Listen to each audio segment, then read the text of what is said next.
Good morning, everyone. Welcome to our Faith and Fire breakfast. And we are so excited that we're all here this morning. Maybe if we can just bring that music down, that'd be great. So welcome, everyone. And a big welcome to our Whit Sunday church, which is having their own Faith and Fire breakfast this morning, and they're tuning in. So we're excited about that. We just wanted to talk to you a little bit about, before Pastor Shane comes, on why we're all here. And, one of the heartbeats of our church is our missions. And, one of the real strong heartbeats for mission at the moment is Myanmar. We don't want to forget those people and what they're going through over there. So I've just got a couple of slides that I want to put up on the screen. If we can just have one of the team start scrolling through some of the slides that we have up there for Myanmar. I'll take my hat off because they tell me you can't see your face when you're with there we go. All right, so just have a look at some of the devastation that's going on over there, and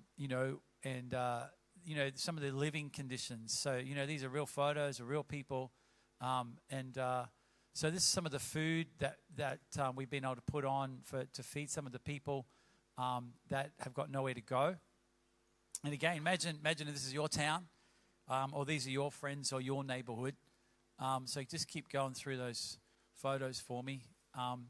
The main street of one of the towns, people's homes and houses. And again, these people haven't done anything wrong. It's the country, the military basically has overthrown the democratic government, and the people are saying we don't want that, and so they're fighting back. And so really it's the people are fighting themselves. So it's the military versus the citizens. When the citizens have got nothing, right? They're not armed like military. It was a military-controlled nation that attempted to become a democracy, and then the military didn't like the way the democracy was going, so they, in 2020, during COVID, of all times, stepped back in and said, well, we're going to take control again. And the people are saying, we don't want that. So this is a church we're building, by the way. So so things are getting knocked down. Well, we're in the midst of that, we're actually helping construct. So this is way up in a village, and I've been to this village. I've preached in this guy's church. This is Pastor Kang's dad. You can have a look at where the guy is sitting up there, just to get an appreciation of how big it is. So that's like part of the new church is like they're underneath it now. So they're actually using it as they're building it for classrooms, and so underneath will be classrooms and kids' rooms and all kinds of things. So at the moment, it's our school. Again, you can see the difficulty and the challenges. So every week he sends me photos. Some of these are new photos. Some of them very similar to other photos. But just give you an idea of what they're doing. There'll be a photo coming up here soon when you see how many kids we're actually helping. Have a look at that. And you can see the big building in the background. And we're really just in a village. You can see some of the other village stuff around. And obviously it's pretty cold up there in the Chin State, feeding, clothing, sport, games in the midst of a construction site, you can see, and our money goes a long way. So we pretty much don't pay for hardly any labor, if any at all, because they do it all themselves. They just want the materials. So all our money goes over, buys some more materials. So every time we send money, they feed people. They clothe people, they house people, and they continue to build the churches. So we're not only helping Pastor Kang's church in Myanmar and Yangon, we're also helping his dad's church way up in the Chin State, and we're helping his brother who runs a music school, and he's building buildings, and every one of them look after kids. So there's displaced families, and so they send the children down to Yangon, the capital, and so pretty much every church is looking after children. And so, again, just there's some food being distributed. You can see the people giving thanks. So continue on. All their buildings are very simple. But, for $2,500, $3,000, they can put walls up on these things. So continue on. Or is that it? Yep, no. Keep going through our photos. And, again, back in the village, feeding, the school programs. We'll keep going. That might be it. That's it. All right. So I just wanted you to see why we're all here and what your money goes towards. So every month we send thousands of dollars. So I just sent another $5,000 2 weeks ago. And so, and we've been sending $5,000 a month every month for the last year. So we can only do that if people are generous. So you can see even $15,000 isn't a lot of money if we're already sending $5,000 every month. It's all tax deductible if you want to take advantage of that. So you give it to the New Life Foundation. You put Myanmar. You can find that on our website anytime, and you will know 100% goes over there. It's a registered project with ACCI, our mission arm, and we get the money there, and then away they go. The exchange rate is unbelievable at the moment because you can imagine how it's dived down. Just to give you an example, when I was going there, I haven't been since before COVID, we were getting about 1,000 chats was getting $1 Australian. So, 1,000 chats, $1 Australian. Now, just the last exchange 2 weeks ago, we got 2,700 chats for $1 Australian dollar. So, getting almost 3 times what we used to get. So they can buy, and now we know inflation's gone up, but it hasn't gone up that much. So we're actually being able to do a lot more with our dollars than we used to. All right, so if you want to continue to give today, we do have an FPOS machine out there. You can give straight into the foundation. We'll have someone out there if you want to make a donation. So part of the breakfast is all your money is already gone to there. But on top of that, if you haven't already donated and you'd like to, the opportunity is there. And, of course, over the course of the weekend. So without any further ado, we're going to have our speaker this morning come and share around what's on his heart toward the Faith and Fire breakfast. If you've never seen Pastor Shane Willard before, he is an international speaker. He's world acclaimed and world class. And it's really a great privilege for us to have him come. We never take it for granted. He's on demand all around the world. To get him on a weekend is an incredibly blessing for us. We've been having him come since 2009. So I don't think if I had him come since 2009 and I just met him now, I wouldn't be able to get him on a weekend, right? Because they're already booked up for years to come. So just to let you know, we only got in, the early bird gets the worm and gets the Shane, all right? And so that's our privilege to have him come. So if you've never heard him, you're in for a real treat. He's been trained by a rabbi, but he grew up in Pentecostal and other churches, and so he's kind of got this unique mix of his psychology background, his education, his rabbi training, his church upbringing, and then he's just a fantastic communicator and a great friend of New Life. And so would you give Pastor Shane Willard a big welcome as he comes to share with us this morning? Thanks, my mate. Thank you. All right. Good morning, everybody. Thank you so much for being my Mackay family for this is the 16th year. So it's a really amazing thing. And to our New Life family in Airlie Beach, I'm glad to come into you by live stream today. And I get to open the Bible. And anytime I do that, I want Jesus to get bigger, the cross to work better, the resurrection to be central, and scriptures to get bigger, not smaller. So I hope that's going to be your experience there today, as well as everybody here in the room. I do, as always, have our table set up with some of our teaching resources on it in audio and video. Since the last time I was here, there's 6 brand new ones. So I'm putting out new stuff all the time.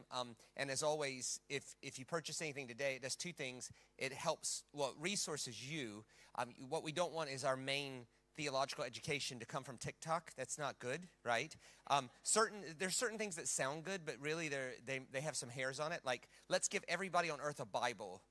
That sounds good until everybody on earth has a microphone to talk about it.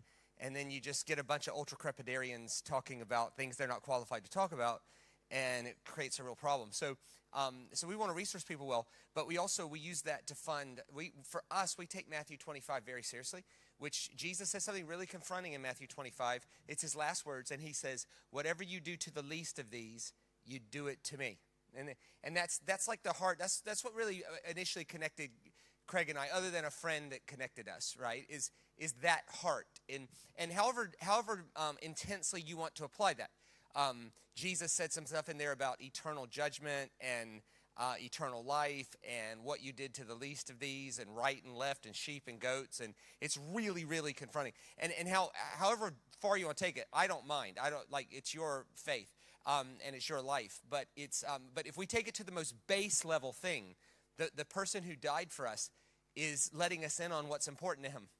And if it's important to him, we should at least consider how important it is to us, right? And so that if you don't want to take it any more intensely than that, that's fine with me. But we should be considering those things, and so for us, we do that, and we use the funds to fund our main mission in China. But as always, on Saturday, when it goes today, we give that to your thing today, right? So the raising the money for Myanmar, if we sell it today, we'll put it into the New Life Foundation with the earmark of Myanmar, and then I'm participating with you because I don't ever want to cut across what we're trying to do, right? But I still want to resource us well. And so in that vein, I've got a new teaching. So I saw something I'd never seen before, and I want to run it by you, all right? So, and I didn't know this thing was called Faith and Fire Breakfast. It's going to be very apropos. So 20 years ago or so, I wrote a sermon on Pentecost and what it meant to be Pentecostal. And it made a way for me around the world. There's a lady named Ann Graham, and Ann Graham invited me to do a women's conference called One Voice, which was essentially every pastor's wife in Australia in one place, on the Sunshine Coast at a place called Kings. It's now called Calvary. And so I did the sermon there. It's 2006 or so. And then every pastor's wife in Australia went back and told their husbands, you got to have this guy. And that's where I met Tubby. That's where I met Sam McPherson. That's where I met Murray Averill, Jane Averill's wife, Murray Averill's wife Jane. I met Nina Elmendorf there, right? And that sermon has went around the world. I've preached it in stadiums full of women. And it's on, how seeing the whole Bible through a Hebrew wedding, Laka, Segula, Mikvah, Ketubah, Hupa, and that was what Pentecost was about. And so that was kind of my, hey, we need to restore the beauty of the Pentecostal message because, Pentecostals aren't supposed to be known for their tongue talking. They're supposed to be known for their uber generosity, right? And then I was looking at the story again, and I saw something I'd never seen before, because once you learn to see it a certain way, every time you read it, you just default back to that same pathway.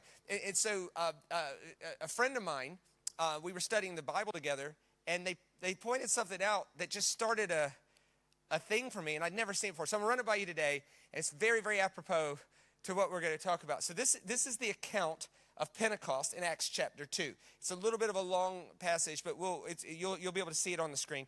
When the day of Pentecost came, they were all together in one place. And suddenly a sound like a blowing of a violent wind came from heaven and filled the whole house where they were sitting.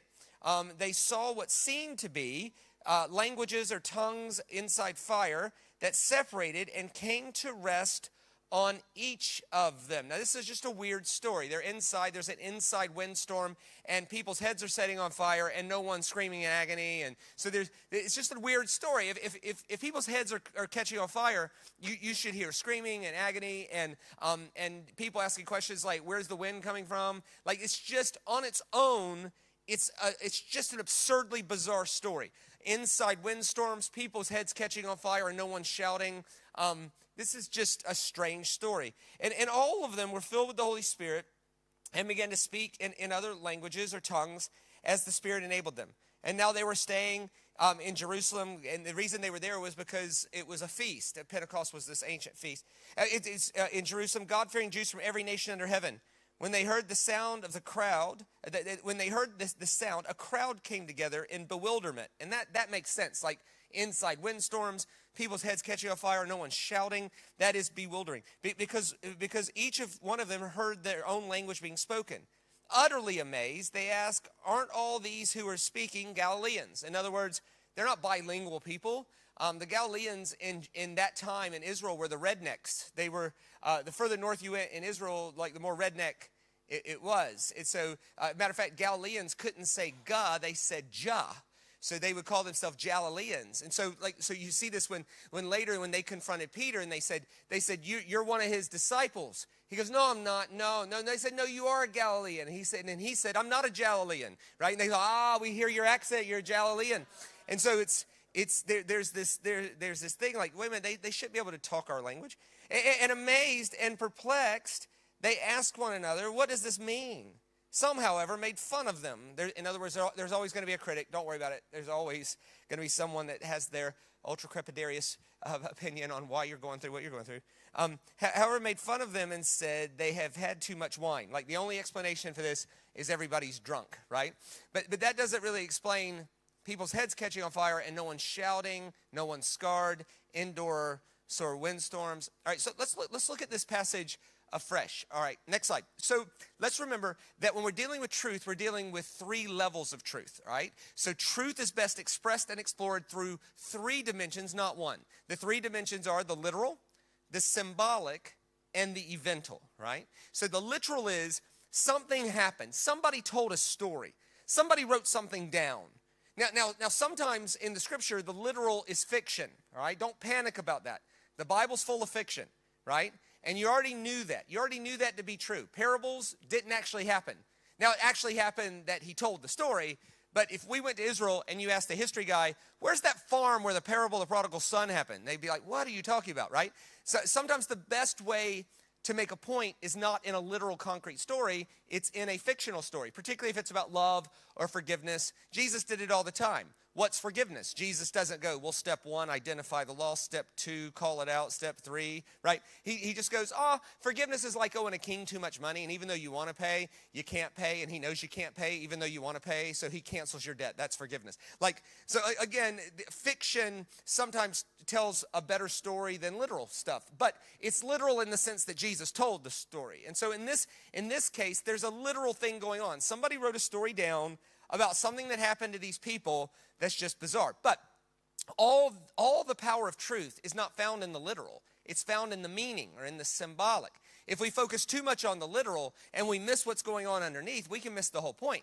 Like, I'll give you an example, like the cross of Jesus Christ. That's a literal story. And we know that's a literal story. Jesus wasn't the only person ever to be crucified. They crucified hundreds of thousands, if not millions of people, just as an example. Crucifixion was real. But if we focus too much on the literalness of crucifixion, and we've all heard sermons like that, where they're explaining where the nails went, and how the thing worked, and why someone's heart would explode. And you're like, gross, and honestly a bit boring. Because you can focus so much on the literal part of something and miss everything that's going on, like a God that co-suffers with humanity, a God that handles injustice that way, a God that informs how we should handle being insulted by how he handled being insulted. Like there's all that is preaching, right? And so the literal is one thing, then there's the symbolic, but then there's the evental. The evental nature of truth is we don't believe something happened. We believe something happened that fundamentally shifts the way we see all other happenings after that. Now, what's going on in this story is the birth of what we would call being Pentecostal. So, if you don't know this, New Life Church in Mackay is a Pentecostal church, right? If you Google it, it says a Pentecostal church in Mackay, all right? So, if you didn't know it, you're Pentecostal, right? Or at least you're sitting in a Pentecostal place, all right? So, but again, words don't matter. How we picture words working matters, right? And so when some people think Pentecostal, they instantly think loud or tongue talkers or whatever the case may be, right? And so, but there's something else more profound going on here. And I want to explore that. I want to explore that with you. So let's look at all 3 of these. Next slide. So first, the literal. So the literal in the story is the Pentecost just means 50th. It was 50 days after Passover. It was an ancient, centuries-old harvest party that took place as a part of spring feasts. Taken on its own, Acts chapter 2 is just bizarre. An indoor windstorm, people's heads are aflame, languages from everywhere. It's just bizarre. But if we get past the literal and look at what's going on in the symbolic and in the meaning of it, next slide, Luke is a historian, an ancient historian, where meaning, not detail, was important. He's not a news reporter. He's purposely tying Old Testament imagery into this story. In other words, in this story, it's not simply a story of God's gifted presence, although that's part of it. It's not just a story about fire that doesn't burn anything up, although that's certainly a part of it. It's not just a story about wind inside, although that certainly is a part of it. And it's certainly not only a story of tongue talking. It's actually, when you look at what's going on here, it's the beginning of a new world. So let's look at it. There's the main images. Next slide. So windstorms. Next slide. Windstorms, fire, or in some translations, lightning is the same word. Like in Exodus chapter 20, it says they saw the thunder and the lightning. It's the same two words, lightning, thunder. They're consistent symbols in the Old Testament of two things: God's presence and the establishment of a temple or a holy place. See, in the Old Testament, God's presence only resided in special places with special people at special moments, at special times. Prophets, priests, kings, temples, the end. Where does God live? In that building. Why? Well, that's just where he chose to live. What about everybody else? No. Nobody else could handle it. His presence is in that building, and it's actually inside the inside of the inside of that building. And if you walked into the inside of the inside of the inside of that building, you will die. And occasionally, there's this ultra special unction or a gift that comes on a prophet or a king, but only momentarily. That's it. That's how they thought of God. They thought of God's presence as prophets, priests, kings, temples, the end. Special people, special places, special times, special unctions. That is all. And around that, you have to know where God is doing this. And the way they knew was through these symbols. Anytime you saw windstorms, fire, or lightning, voices, or thunder, you had God is establishing, he's marking a place as holy and establishing a temple. Let me show you 3 case studies to show how this is just a thing. So case study number 1, next slide, is Moses. Here's the account of that. There the angel of the Lord appeared to him in flames. Next slide, sorry. Yeah. If you could go to the scripture. There we go. No. Yeah, there we go. There the angel of the Lord appeared to him in flames of fire from within a bush. And Moses saw that though the bush was on fire, it did not burn up. A fire that doesn't burn anything up. This isn't so Acts chapter 2 isn't the first time we see a fire that doesn't burn anything up. Exodus 3 is a fire that doesn't burn anything up. So Moses thought, I'll go over and see the strange sight. Of course you would. Why does the bush not burn up? Now let's pause before we go forward. And let's remind ourselves who Moses is.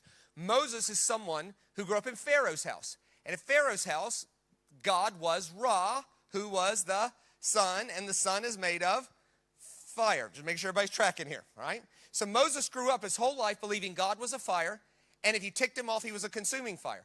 So when God meets Moses, he meets Moses exactly where Moses thinks he is. If you think I'm a fire, I'll be humble enough and I'll reveal myself to you as a fire because that's what you think I am.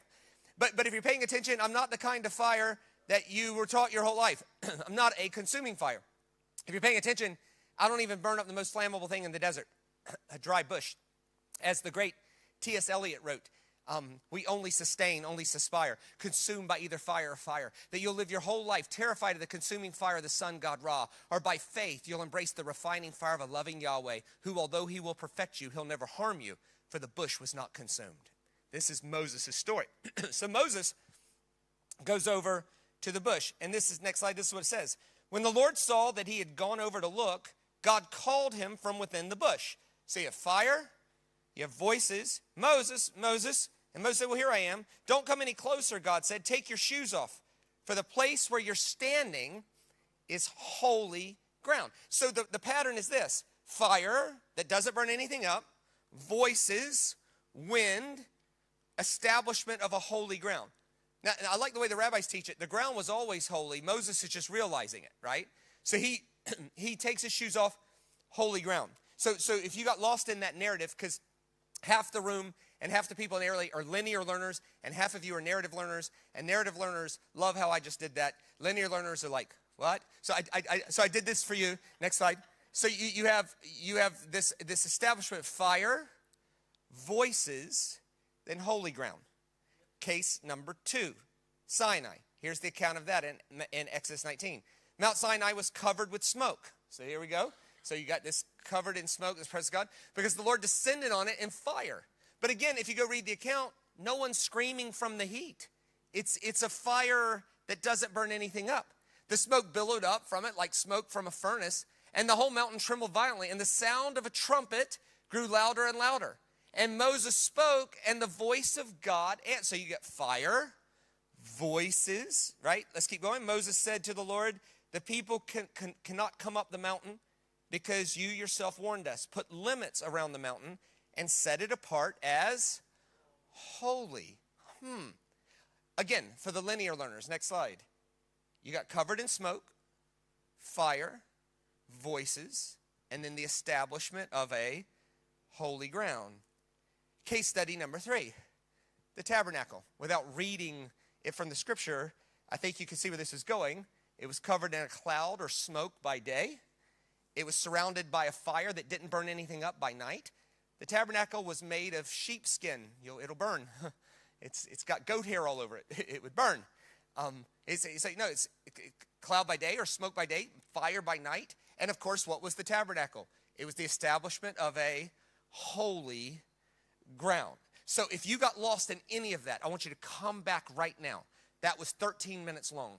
And that might be too long for some folks, especially if you're under 30 and you can't, right? So come back right now. I'm going to summarize the entire first 13 minutes of this talk in this slide.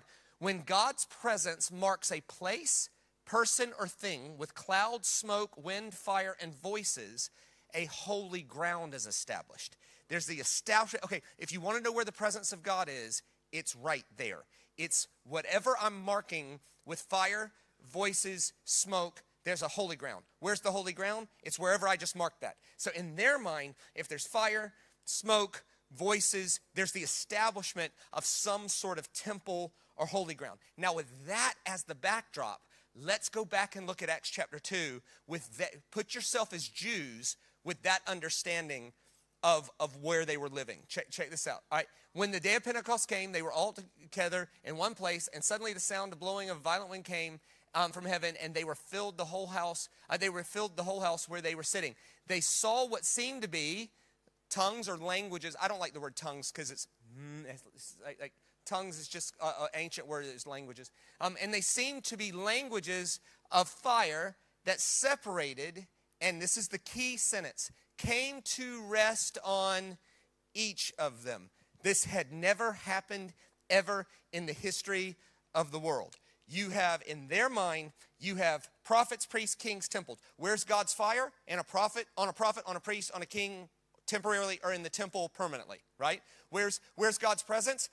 It's prophets, priests, kings, temples. How do you know that? Well, that's the only place fire, wind, languages, and the establishment of holy ground has ever happened. It's certain people, certain places, certain things. The revolutionary nature of Pentecost is the fire came on each of them. Now, this has massive implications for how we think about our world. Where is the presence of God in our world?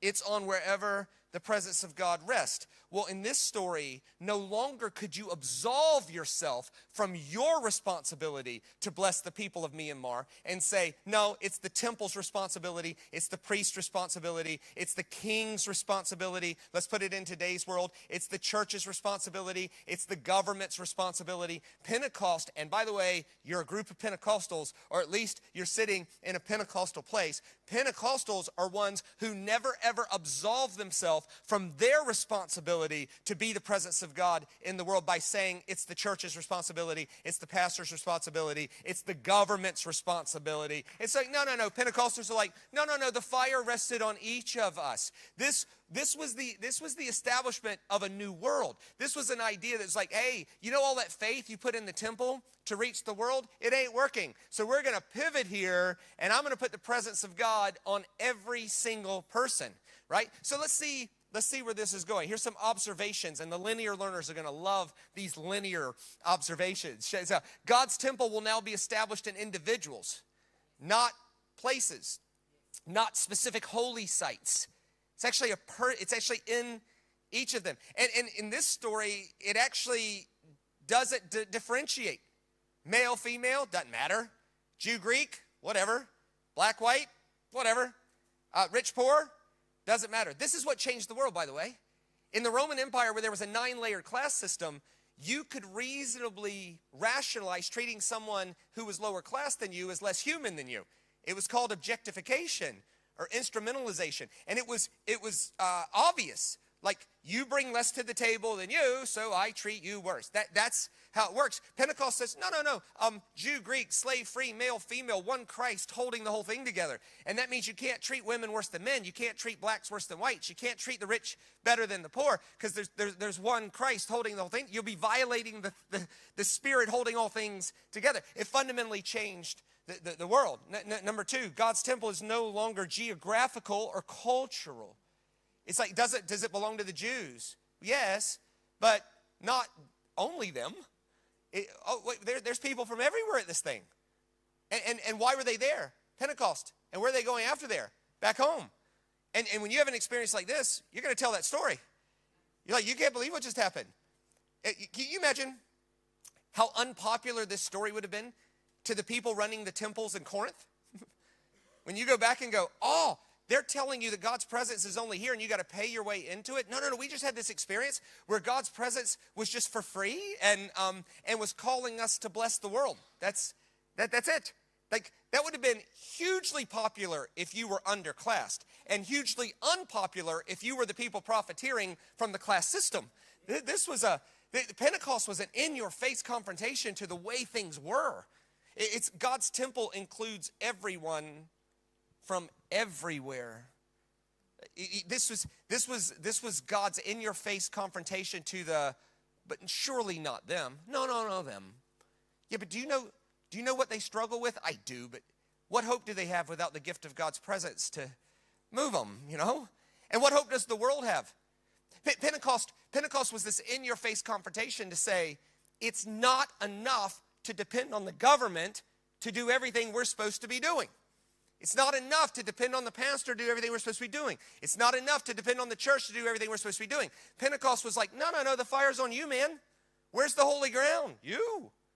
It's this in-your-face confrontation. God gave us a 24-hour gift of his breath today. What are we going to do with that gift of breath? It's that. What are we going to do with our resources? That's actually the heart of feeling fully alive. It's like people who feel fully alive are the ones who show up at 7 in the morning to talk about how can we bless people who could do literally nothing in return. It's that. That's about as Pentecostal as it gets. Like if I was to say, all right, everybody, we're going to build our spirit now. We're going to pray this. We're going to all pray in tongues, right? I'm all for that, kind of. Unless we just go, well, I did my tongue talking today, so I'm now done. That's me being spiritual. That's not being Pentecostal. Being Pentecostal is recognizing that the fire is on you, the wind is on you, the moment, the holy ground, the living temple is you. We can't ask Craig to do it for us. We can't ask New Life to do it for us. And we certainly can't ask the government to do it for us. It's actually, no, we don't get to absolve our responsibilities to prophets, priests, kings, and temples. We have to go, I am the living temple. What hope does the world have if I absolve myself from that responsibility? Let's say this way, next slide. God's presence now dwells in the community of Jesus followers. Next slide. This is really critical.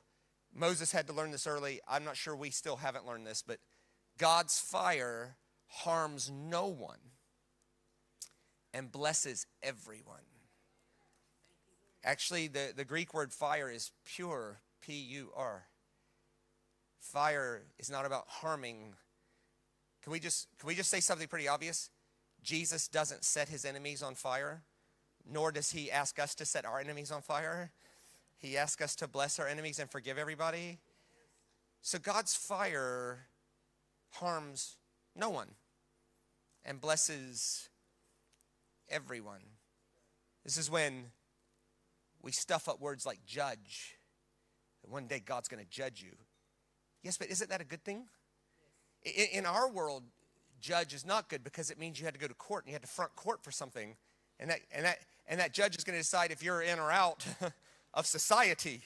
But in Hebrew, the word judge is a defender. It's the best defense lawyer. Like in Psalm 84, God is the judge of the orphan.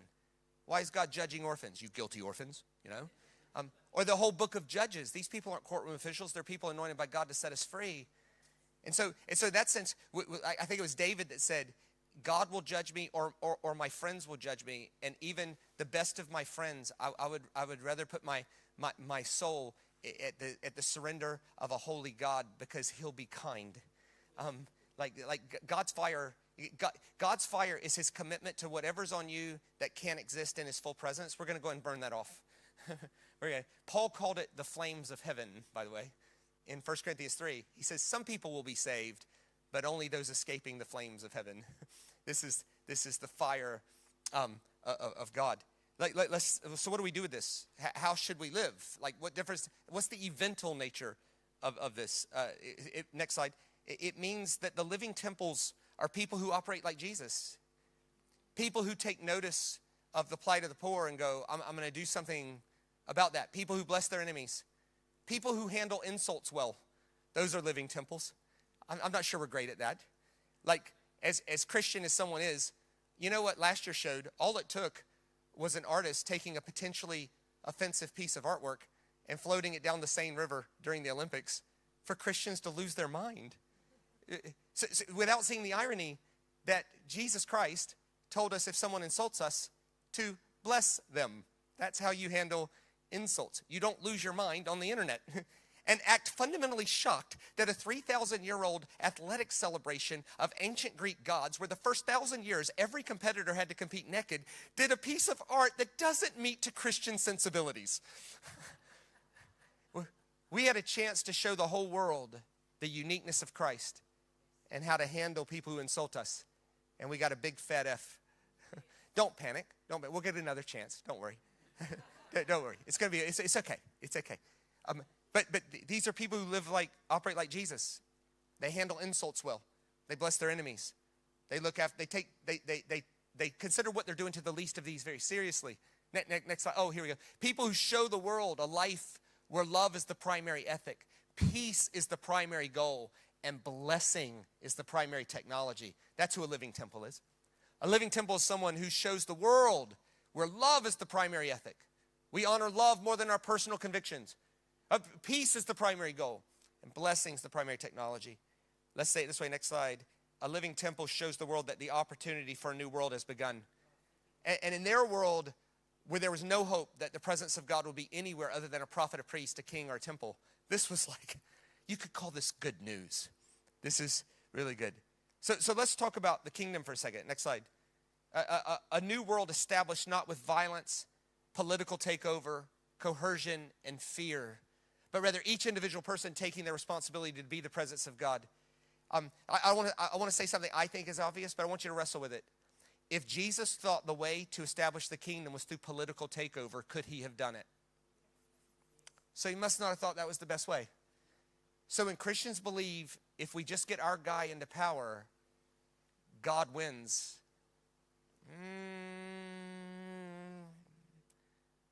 You can never ever change the world by legislating things. You change the world by changing hearts. Otherwise, in 1964, when the Supreme Court of America made segregation and racism illegal, well, the next day, racism should have stopped, right? Okay. So the rednecks in Mississippi, the next day should have been like, I'm sorry, sir, I've been calling you racial slurs your whole life and treating you as less than human. I'm going to stop that now that they've changed the law. But that's not what happened. You change the world by changing people's hearts. It's a new world established it should be established, that's my bad, that's a typo. A new world established with love and patient forgiveness. A new world that invites us to participate by honoring the image bearer in each person and never objectifying them. When we see people as objects to do what we want instead of image bearers that we're supposed to serve greatness out of. That's the new world. Here was Isaiah's prophetic imagination around that. This is Isaiah 32.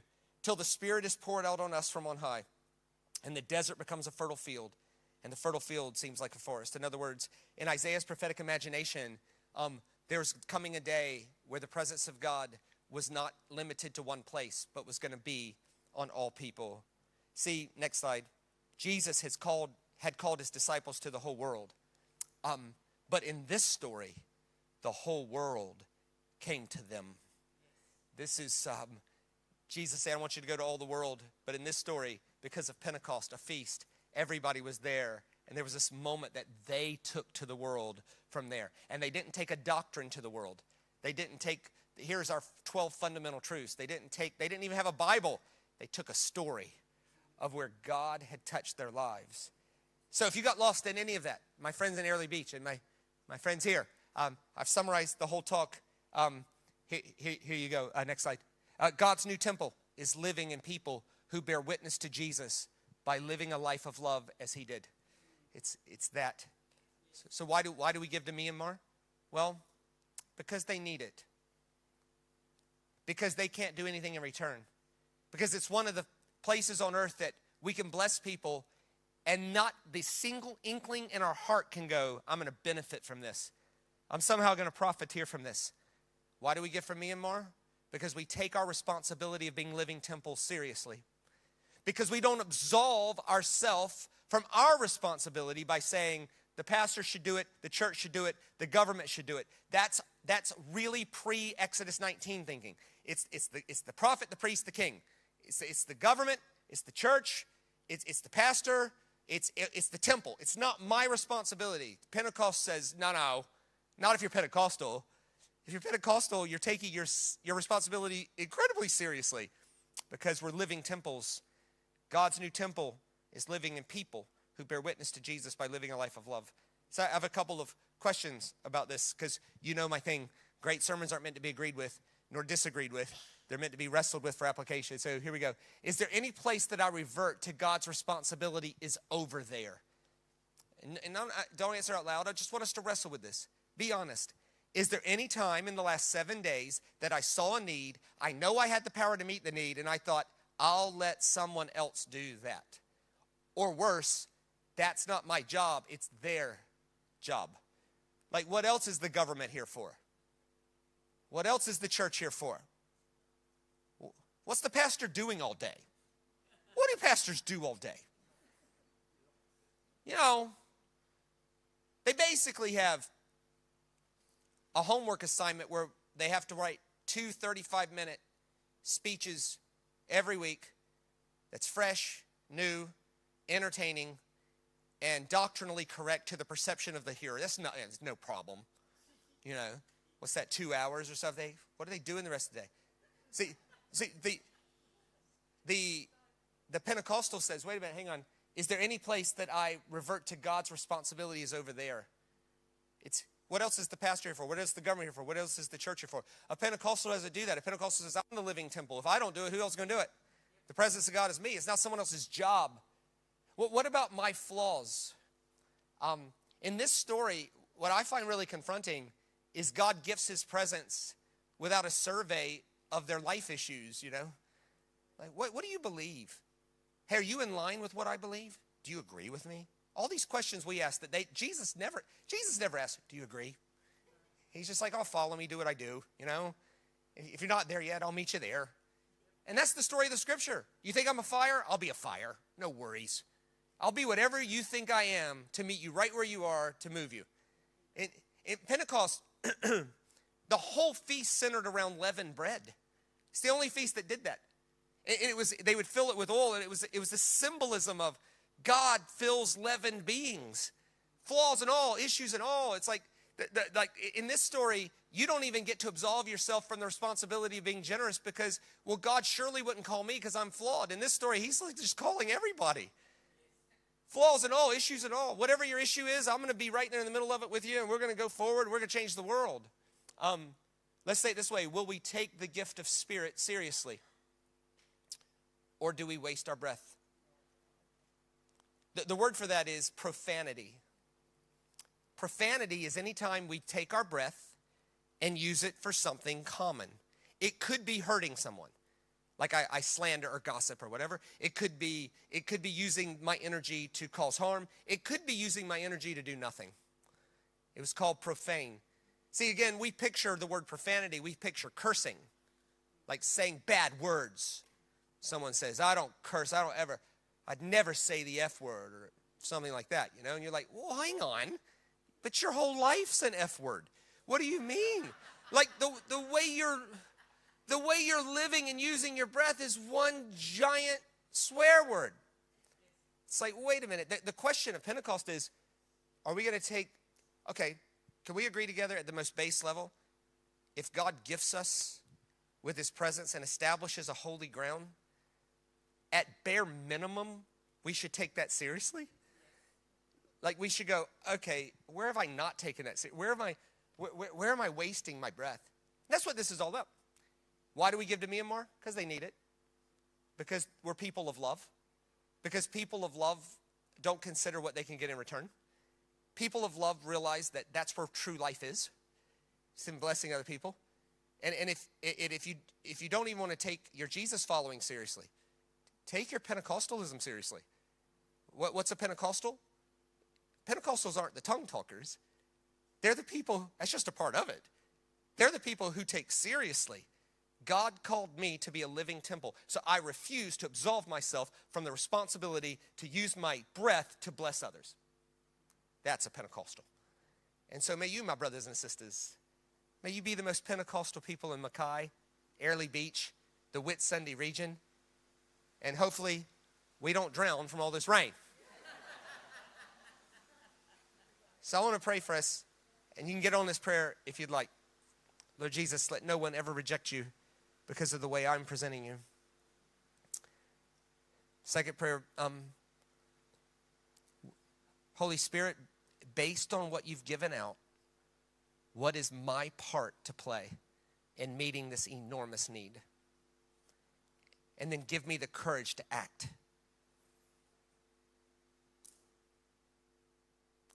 Would you look this way? Please, my brothers and sisters, in the Pentecostal world, and I'm Pentecostal, so I can talk about us. Please resist the urge to be known for our tongue talking, to be known for the volume of our music, to be known for our thoughts about the end of the world. It's okay to have a conviction and not be known for it. Let's be known for our love, uber generosity, and our commitment to take the fact that we're living temples seriously. Until I see you over the course of the weekend, grace and peace, everybody.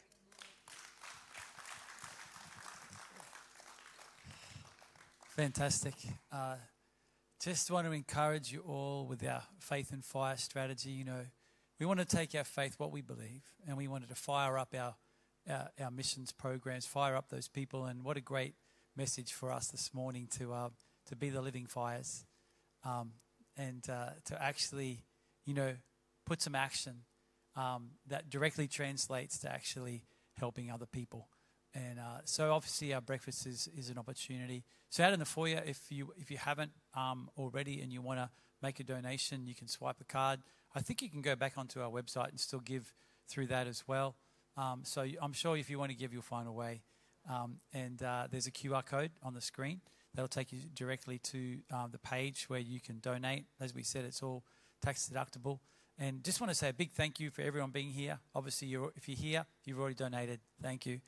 For all those that helped with our breakfast this morning, thank you. All those that helped with the cafe and the team that's putting on all of this. And of course, thanks to Pastor Shane Willard for coming and sharing again with us this morning. We thank Pastor Shane. Fantastic. You know, I was talking to a guy yesterday, and he said, would you like to be part of a movement called The Send? I'd never heard of The Send. You heard of The Send?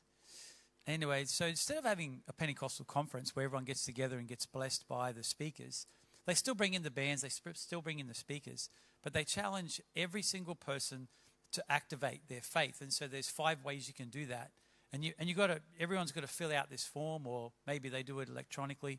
But basically, are you going to go into your school and invite someone to church or help a friend? Are you going to go into the community and help the poor and the needy? Are you going to actually do something on the mission field, whether going or actually paying for those who do? So there's 5 categories of what they call the send. And you personally had to activate yourself, a bit like this morning, to go and actually do something other than just come and be blessed at the conference.